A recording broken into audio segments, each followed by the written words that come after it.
Je voudrais tout d'abord vous remercier de votre présence et vous souhaiter la bienvenue à cette 3e rencontre du comité de pilotage du projet d'appui à l'Université virtuelle du Sénégal.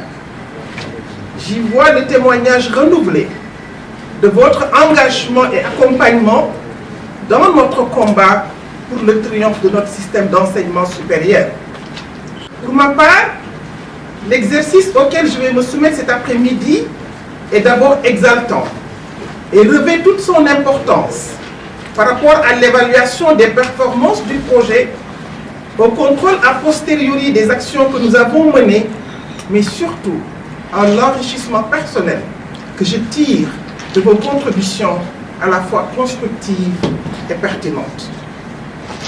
C'est pour dire, Monsieur le ministre, tout le plaisir que j'éprouve d'être à votre côté, sous le contrôle du comité de pilotage que vous dirigez, pour présenter ce que j'ai pu réaliser au cours de l'année 2016, ce que je compte réaliser en 2017. Tout ceci grâce à l'implication et l'appui de l'équipe qui m'accompagne, à qui je voudrais rendre hommage, mais surtout l'encourager à redoubler d'efforts, car le défi de l'achèvement dans de bonnes conditions et à bonne date de l'ensemble des actions que nous avons engagées, en particulier les travaux, donc ce défi nous attend. Mesdames, Messieurs, honorables invités, permettez-moi juste de dire un mot sur le projet d'appui à l'Université virtuelle du Sénégal, dont la création est subséquente à celle de l'Université virtuelle du Sénégal, qui constitue un maillon important dans l'opérationnalisation du programme de développement de l'enseignement supérieur et de la recherche, issu de la concertation nationale sur l'avenir de l'enseignement supérieur, organisée à Dakar en avril 2013, pour relever les défis de réceptacle, d'enseignement et de campus social. Cette concertation a fait ressortir l'ensemble des mots dont souffre le secteur et a proposé au chef de l'État une vaste panoplie de recommandations susceptibles d'améliorer l'équité d'accès et la professionnalisation qui feront du système universitaire un levier principal de développement socio-économique en le rendant encore plus attrayant et davantage performant. Mesdames, Messieurs, honorables invités, l'UVS constitue en ce sens une réponse pertinente aux directives présidentielles numéro 1, 2 et 7 issues du Conseil présidentiel sur l'enseignement supérieur et la recherche.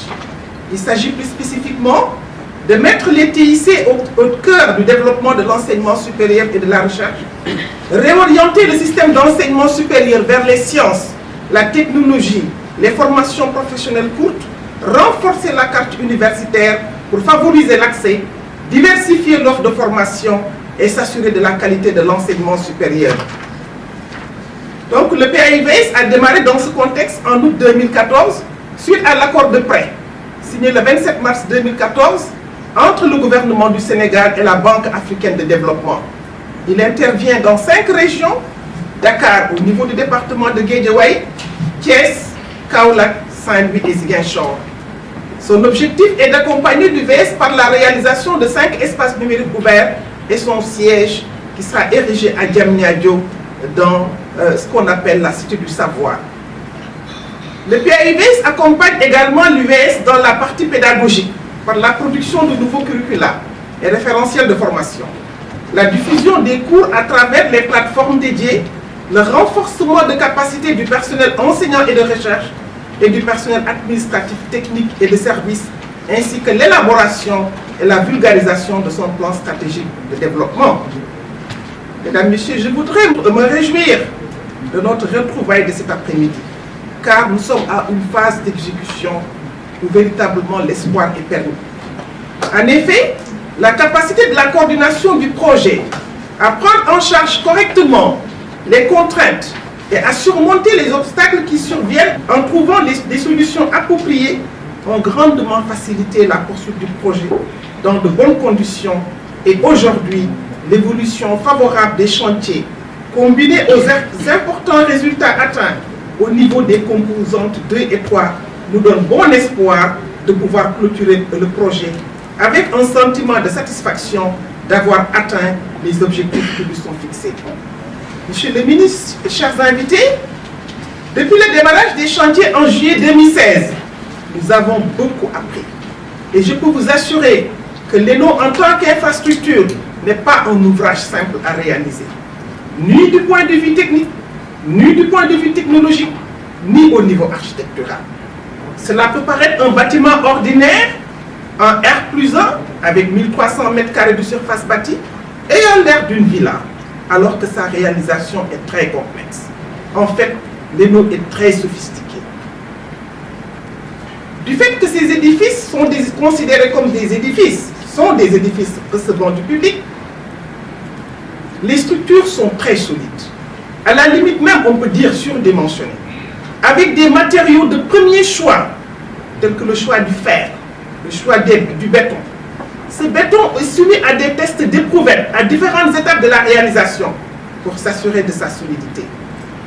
Par ailleurs, les différentes fonctions dévolues à l'ENO, la fonction pédagogique, télémédecine, visioconférence, et le fait également que l'ENO soit disséminé dans toutes les localités, tous les départements du Sénégal, comme dans les grandes villes également de l'intérieur, nécessite une attention particulière au niveau technologique pour s'assurer de sa bonne connectivité, de l'intraconnectivité avec l'UVS et de l'interconnectivité avec les autres ENO via le réseau de l'Agence de l'informatique de l'État ADIE ou à travers des antennes. Mesdames, Messieurs, je peux vous rassurer de la parfaite prise en charge de toutes ces dimensions et du dispositif de suivi, de contrôle et de supervision des travaux très opérationnel qui a été mis en place. Chaque acteur du dispositif fait correctement son travail et ne ménage aucun effort pour s'assurer du bon déroulement des chantiers. C'est le moment ici de rendre un hommage mérité à M. le ministre pour sa clairvoyance et son engagement dans ce projet. Le ministre, permettez-moi de vous taquiner, parce que quand je veux parler de vous sans prononcer votre nom, je vous appelle M. Eno. Je vous appelle l'expert des Eno. Et tout le monde sait de qui je parle. Je voudrais également remercier l'équipe de la DEMSES, la direction de la maintenance et des constructions, avec à sa tête M. Bababa, avec qui nous entretenons une parfaite et étroite collaboration. Sahel Ingénierie et le cabinet ICOS, qui assurent respectivement la supervision et le contrôle technique des travaux, sans oublier bien entendu l'architecte conceptrice des ENO, je vous parlais de Mme Adika. Le PAUBS, en sa qualité de maître d'œuvre délégué, a une visibilité journalière sur le déroulement des chantiers, une bonne connaissance des problèmes qui surgissent en cours d'exécution, et le fait d'avoir recruté un spécialiste en passation de marché, qui est ingénieur en génie civil, en remplacement de celui démissionnaire, facilite grandement cette tâche. De manière générale, je peux dire que les chantiers se déroulent correctement. Les chantiers de Guédiawaye, Thiès et Saint-Louis, qui ont démarré à peu près au même moment, sont au niveau du dallage du dernier niveau, avec une prévision de finalisation des grosses œuvres avant fin mai 2017, un démarrage du second œuvre à partir de cette date. Pour le second œuvre, il est important de souligner les changements opérés dans les choix des matériaux. La semaine dernière, nous avons pu stabiliser avec la DEMSES des choix définitifs sur le carrelage, les faux plafonds et l'aluminium. Les chantiers de Kaolack et Ziguinchor qui ont démarré presque à la fin de l'année 2016 sont en phase de fondation avec un niveau d'avancement relativement satisfaisant. Concernant le siège de l'université virtuelle, le contrat de l'entreprise attributaire du marché, Mbakol Entreprise, est approuvé par le ministre du Budget et le chantier implanté. Ainsi, ce mercredi 19 demain marquera la première réunion de chantier du siège au niveau de Diamniadio avec l'équipe de la DEMSES.